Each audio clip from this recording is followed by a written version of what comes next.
Hi friends, welcome to Nithra YouTube. இன்னைக்கு நாம இந்த வீடியோல தேன் நெல்லிக்காய் தொழில் செய்து அதன் மூலம் எப்படி லாபம் சம்பாதிக்கலாம் அப்படிங்கறத பத்தி பார்க்க போறோம்.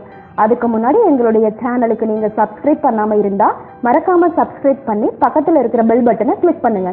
வாங்க வீடியோக்குள்ள போகலாம். தேன் நெல்லிக்காய். நெல்லிக்காய் என்றாலே குழந்தைகள் முதல் பெரியவர்கள் வரை பெரும்பாலானோர் சாப்பிடுவதில்லை. தினமும் ஒரு நெல்லிக்காய் சாப்பிட்டால் நல்லது என்று சொன்னால் கூட அவர்களது பதில் கசக்கும் என்பதாகவே இருக்கிறது. இதனால் நெல்லிக்காயை கொஞ்சம் இனிப்பான சுவையுடன் தருவதனால் அனைவரும் விரும்பி உண்ணுவார்கள். ஆனால் கடைகளில் விற்கும் தேன் நெல்லிக்காய் விலை சற்று அதிகம்.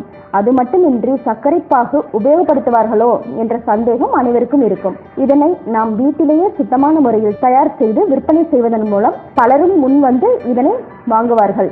நாமும் இதில் அதிகப்படியான லாபம் பெறலாம்.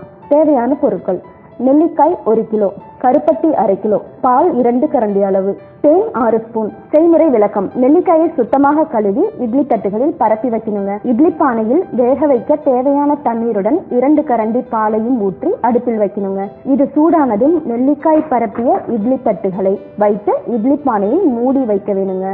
பிறகு கருப்பட்டியை தூளாக்கி தேவையான தண்ணீர் ஊற்றி கரைத்து அழுக்கு போக வடிகட்டி அடுப்பில் வைத்து பாகு காய்ச்சணுங்க. பாகு கம்பி பதம் வந்ததும் இறக்கி இதில் வெந்த நெல்லிக்காய் மற்றும் தேன் சேர்த்து மூடி வைக்கணுங்க. 2 நாளில் கருப்பட்டி மற்றும் தேன் நெல்லிக்காயில் நன்றாக ஊறி இருக்குங்க. இது பல நாட்கள் வரை கெட்டு போகாது. இப்போ விற்பனைக்கு தேன் நெல்லிக்காய் ரெடி.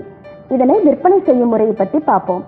இதனை நாம் அருகிலுள்ள வீடுகளுக்கும் சிறிய மற்றும் பெரிய கடைகளுக்கும் விற்பனை செய்வதால் நல்ல லாபம் அடையலாம்.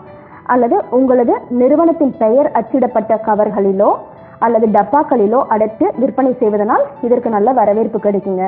இந்த வீடியோ உங்களுக்கான பயனுள்ளதா இருக்கும்னு நினைக்கிறோம். இதை மறக்காம உங்கள் ஃப்ரெண்ட்ஸ் மற்றும் ரிலேட்டிவ்ஸ்க்கு ஷேர் பண்ணுங்க.